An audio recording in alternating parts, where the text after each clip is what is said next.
menoleh ke belakang. Kejadian 19 ayat 15 sampai 16, kemudian disambung ayat 24 sampai 26, menoleh ke belakang.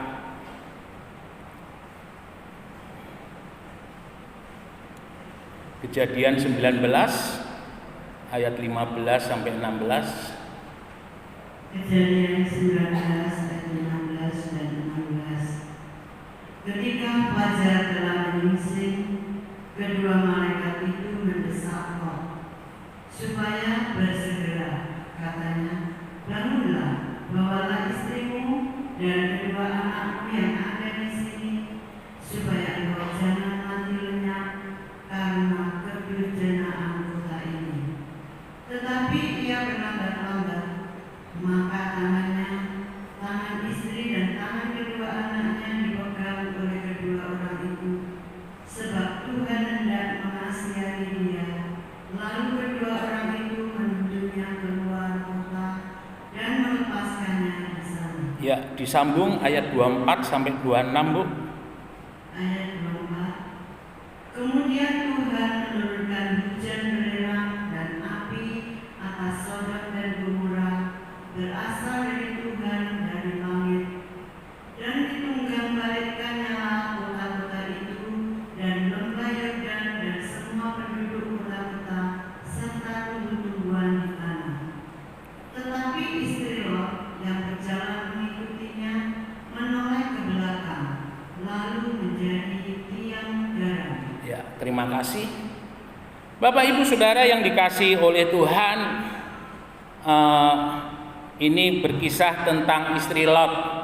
Kita tahu di dalam pasal yang ke-13, Abraham dan Lot berpisah. Lot memilih di sepanjang sungai Yordan, dan Lot juga tahu bahwa di sepanjang sungai Yordan itu ada yang namanya kota Sodom dan Gomora. Sekarang kota itu sudah tidak ada, tetapi yang menarik dari penelitian arkeologi mengatakan bahwa di tempat itu ada banyak seperti ini ya, arang begitu, dan itu merupakan peninggalan daripada Sodom dan Gomora yang dibakar oleh Tuhan. Bapak Ibu Saudara yang dikasihi oleh Tuhan, menarik kalau kita memperhatikan apa yang dialami oleh Lot dan keluarganya. Di dalam pasal yang ke-13 kita mendapatkan informasi Lot dan Abraham sangat kaya ya. Yang ternak yang dimiliki oleh Lot dan yang dimiliki oleh Abraham itu terlalu banyak, sehingga tempat di mana mereka mengembalakan ternaknya saat itu tidak cukup, sehingga gembala daripada Lot dan gembala daripada Abraham seringkali mereka bertengkar untuk mencari tempat untuk menggembalakan kawanannya. Bapak Ibu Saudara yang dikasihi oleh Tuhan, tetapi kita boleh melihat di sini karena Sodom dan Gomora satu tempat yang luar biasa kalau boleh saya katakan di hadapan Tuhan. Mengapa demikian? Karena di Sodom dan Gomora itu, maaf kalau saudara orang yang homo itu orang laki sama orang laki, maaf, ketika mereka berhubungan itu disebut sebagai sodomi, itu dari kata sodom ya, dan itu terjadi.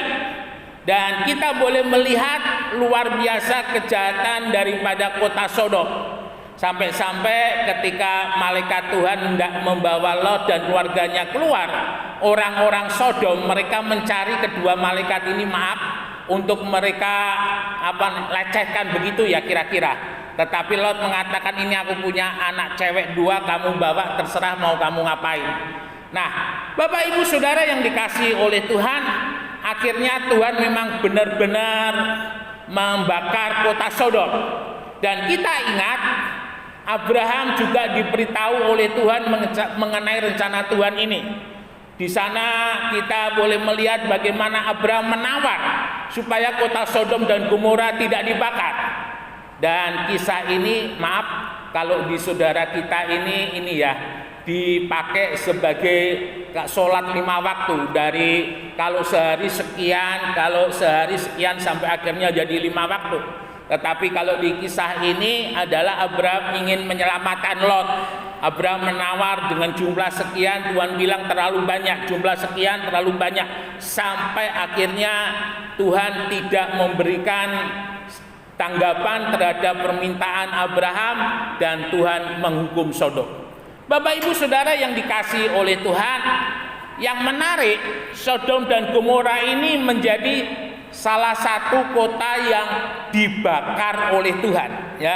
Saudara bisa bayangkan kalau yang namanya belerang, kalau yang namanya batu-batu yang mengeluarkan api lalu kemudian diturunkan, itu lebih hebat daripada rudalnya Iran maupun dari rudalnya Amerika, ya. Dan itu betul-betul meluluh lantakan kota Sodom dan Gomora. Mengapa sampai demikian? Karena Tuhan melihat begitu jahatnya orang Sodom. Nah, Bapak Ibu Saudara yang dikasihi oleh Tuhan, dan setelah Lot dan istrinya dibawa oleh malaikat Tuhan keluar sampai ke tempat yang aman, lalu kemudian mereka disuruh lari, kita boleh melihat di sini malaikat Tuhan bilang, kamu tidak usah noleh-noleh, kamu terus lari ke tempat yang kamu minta tadi. Tetapi kenyataannya istri Lot menoleh ke belakang. Entah apa alasan daripada istri Lot ketika dia menoleh ke belakang. Dan firman Tuhan katakan dia menjadi tiang garam.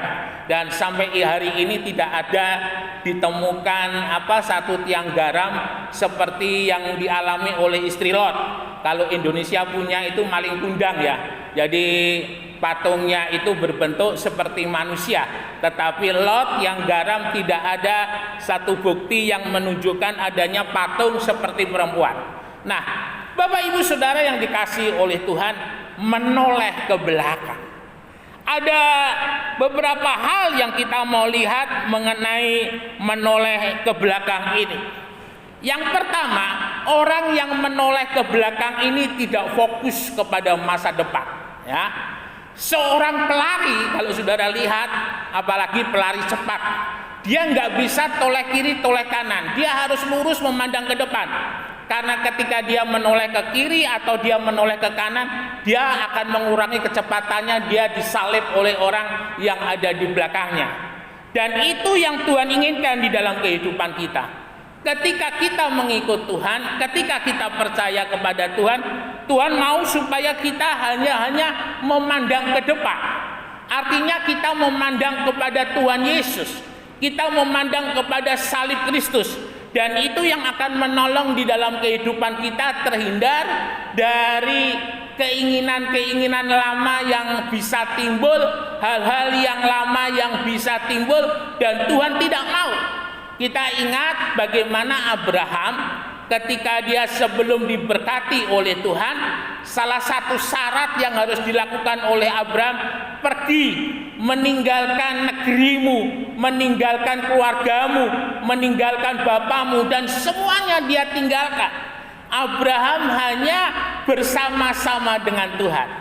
Dan ini kita lihat menjadi cara Tuhan untuk mendidik di dalam kehidupan kita. Tuhan tidak memberkati Abraham ketika ada di Ur Kasdim, tetapi Tuhan memberkati Abraham ketika di luar Ur Kasdim. Kita lihat juga Yusuf, dia tidak diberkati ketika bersama-sama dengan Yakub dan saudaranya, tetapi Yusuf justru diambil dari keluarganya dan ada di Mesir. Tuhan memberkati. Bapak Ibu Saudara yang dikasihi oleh Tuhan, di dalam kehidupan kita, ketika kita mengalami seperti yang dialami oleh Abraham, seperti yang dialami oleh Yusuf, bukan maunya Abraham, juga bukan maunya Yusuf. Kalau boleh saya katakan, Abraham boleh bilang, Tuhan berkati saja aku di Ur Kasdim, jangan keluar Ur Kasdim. Yusuf pun juga demikian, Tuhan berkati aku tetap berada di Kanaan, jangan aku diberkati di Mesir. Tetapi rencana Tuhan tidak pernah terselami di dalam kehidupan kita. Rencana Tuhan itu indah, ya. Tidak selamanya ketika kita melihat itu sebagai sesuatu yang buruk, tetapi selama kita bersama-sama dengan Tuhan, itu adalah merupakan proses, ya. Kadang kita harus melewati air, kadang kita harus melewati batu, Kadang kita harus melewati gunung, tetapi yang kita perlu tahu, goal atau akhir dari semuanya itu masa depan yang penuh pengharapan. Kita ingat kehidupan daripada bangsa Israel. Bangsa Israel ketika dia dipimpin oleh Musa untuk sampai ke tempat di mana mereka akan menuju tanah perjanjian. Kalau boleh saya katakan, tempat itu tempat persiapan sebelum mereka masuk ke tanah perjanjian. Maka di sana yang terjadi adalah ketika Musa memerintahkan 12 pengintai dari masing-masing suku, satu pengintai, dan ketika kembali mereka mengatakan yang buruk. Mereka berdusta, mereka tidak mengatakan apa yang baik di sana, justru mereka mengatakan yang buruk. Bapak Ibu Saudara yang dikasihi oleh Tuhan, dan kita boleh melihat hal itu membuat iman daripada bangsa Israel runtuh, membuat semangat bangsa Israel menjadi runtuh. Mengapa? Karena wakil-wakil mereka, pemimpin mereka justru mengatakan tanah itu tidak baik, bawa kami kembali ke Mesir. Bapak Ibu Saudara, bangsa Israel tidak pernah membayangkan, tidak pernah berpikir jarak yang membawa mereka sekian jauh sampai 40 hari itu adalah jarak yang cukup jauh. Mereka tidak berpikir menyeberangi lautan. Mereka tidak berpikir di tengah-tengah padang gurun harus makan apa. Mereka tidak pernah berpikir. Tetapi itu yang dilakukan oleh bangsa Israel. Dan Tuhan memerintahkan Musa membawa bangsa Israel kembali ke padang gurun. Dan selama 40 tahun mereka berjalan di sana, sampai orang-orang yang keluar dari Mesir, mereka mati semuanya. Bapak Ibu Saudara, ini satu hal yang tragis sekali. Karena mereka tidak fokus kepada masa depan, mereka tidak fokus kepada yang Tuhan janjikan, negeri yang penuh dengan air susu dan madunya, mereka tidak menikmati janji Tuhan. Kemudian yang berikutnya, konflik komitmen. Menoleh ke belakang dapat disimbolkan sebagai keraguan atau keterikatan pada duniawi, ya. Istri Lot ketika dia menoleh ke belakang, artinya ada sesuatu yang dia sayangi di kota Sodom. Ada sesuatu yang gandoli di dalam hatinya istri Lot, dan rupanya dia kepingin tahu kira-kira kota Sodom sekarang seperti apa. Istri Lot lupa bahwa saat itu Tuhan menghujani kota Sodom Gomora dengan api, dengan belerang yang luar biasa, sehingga kota itu kalau boleh saya katakan habis, tidak tersisa. Nah, Bapak Ibu Saudara sekalian yang dikasihi oleh Tuhan, di dalam kehidupan kita sebagai orang yang percaya kepada Tuhan, kita harus sadar Tuhan mau supaya dalam kehidupan kita mengasihi Tuhan lebih dari segalanya. Ini satu hal yang penting, mengasihi Tuhan lebih dari segalanya. Ketika kita mengasihi Tuhan, maka kita mempercayai Tuhan. Ketika kita mempercayai Tuhan, kita menikmati berkatnya Tuhan. Mengapa orang percaya tidak menikmati berkatnya Tuhan? Karena dia tidak mengasihi Tuhan. Dan mengasihi Tuhan itu adalah mengasihi dengan segenap hati, dengan segenap kehidupan, dengan segenap apa yang ada di dalam kehidupan kita. Semuanya kita nyatakan di dalam bentuk mengasihi Tuhan. Tidak ada satu bagian di dalam hidup ini yang tidak mengasihi Tuhan. Semuanya mengasihi Tuhan. Jadi tidak ada apa yang kalau boleh saya katakan kepura-puraan, ya. Jujur di hadapan Tuhan. Di hadapan manusia boleh kau bersandiwara, tapi lain kepada Tuhan. Itu satu cuplikan lagu yang selanjutnya saya lupa, ya Bapak Ibu Saudara. Nah, kita melihat di sini pentingnya di dalam kehidupan kita memiliki satu komitmen, satu tekad ya dalam kehidupan kita, bahwa kita sungguh-sungguh mengasihi Tuhan. Orang kalau mengasihi, dia tidak mencoba sedikit pun lirik-lirik ke kiri kemudian ke belakang. Tuhan tidak mau seperti itu. Ketika kita mengikut Tuhan, Tuhan mau seluruh kehidupan kita dari ujung kepala sampai telapak kaki semuanya fokus kepada Tuhan. Berikutnya, mengapa dikatakan menoleh ke belakang? Untuk menghindari penyesalan. Bapak Ibu Saudara yang dikasihi oleh Tuhan, ketika orang sudah dimenangkan oleh Tuhan, sudah percaya kepada Tuhan dan dipimpin oleh Tuhan, maka satu hal yang tidak boleh dilupakan, fokus hidupnya hanya kepada Tuhan. Salah satu murid Tuhan yang menarik itu adalah Yudas Iskariot. Ya, Yudas Iskariot ini selain dia menjadi murid daripada Tuhan, dia juga menjadi bendahara. Kalau boleh saya katakan, saya bayangkan Yudas ini menerima persembahan cukup besar, ya. Apakah itu dari orang-orang biasa, dari pegawai istana, semuanya tanpa ada yang terkecuali diserahkan sama Yudas. Sampai-sampai ketika minyak yang berisi buli-buli minyak yang berisi minyak narwastu yang harganya itu mahal, ya. Dan di sana dikatakan ketika dipecahkan untuk mengurapi kaki Yesus, Yudas protes. Tuhan, orang ini omongi Tuhan, dia telah membuang minyak yang harganya mahal. Kalau nanti minyak itu dijual, uangnya diserahkan kepada saya, saldonya di bendahara itu lebih banyak.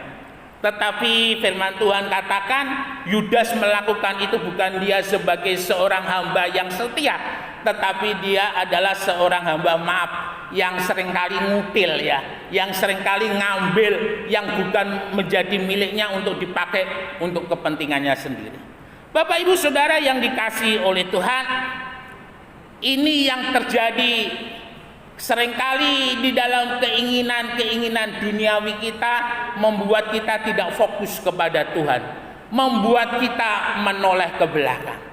Dan ketika kita menoleh ke belakang, artinya ada banyak hal yang bisa membuat kita jatuh. Kita menoleh itu artinya hati kita mulai terbagi dari fokus berjalan kepada Tuhan, fokus berjalan kepada yang lain. Ini supaya tidak terjadi di dalam kehidupan kita, ya. Mari Bapak Ibu Saudara, biarlah ketika kita berjalan sebagai orang percaya, kita berjalan maju, ya. Berjalan maju terus kepada masa depan yang penuh pengharapan. Tidak lagi mengingat-ingat yang ada di belakang, karena yang di depan itu lebih baik daripada yang di belakang. Yang di depan itu lebih indah daripada yang di belakang. Karena ketika kita berjalan terus ke depan, di sana ada Tuhan yang mengasihi dan memberkati di dalam kehidupan kita. Lupakan semua yang ada di belakang, kesedihan saudara, tangisan saudara, lupakan semuanya. Dan lihat bagaimana tangan Yesus terbuka, mengasihi, membelai rambut kita, menopang kehidupan kita, memberkati di dalam kehidupan kita, sampai kita sungguh-sungguh boleh menikmati yang namanya masa depan yang penuh dengan pengharapan. Immanuel, Tuhan Yesus memberkati, beri kemuliaan bagi nama Tuhan.